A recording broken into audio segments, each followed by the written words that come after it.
بسم الله الرحمن الرحيم.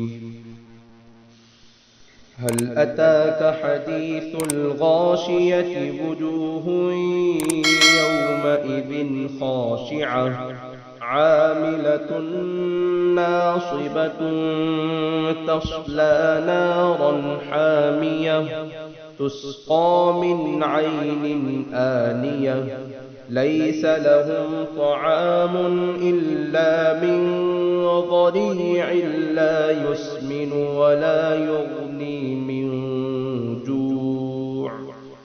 وجوه يومئذ ناعمة لسعيها راضية في جنة عالية لا تسمع فيها لاغية فيها عين جارية فيها سرر مرفوعة وأكواب موضوعة ونمارق مصفوفة وزرابي مبثوثة.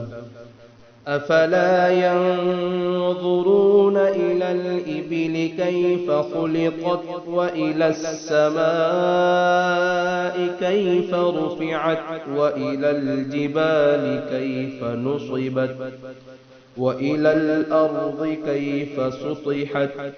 فذكر إنما أنت مذكر لست عليهم بمسيطر إلا من تولى وكفر فيعذبه الله العذاب الأكبر.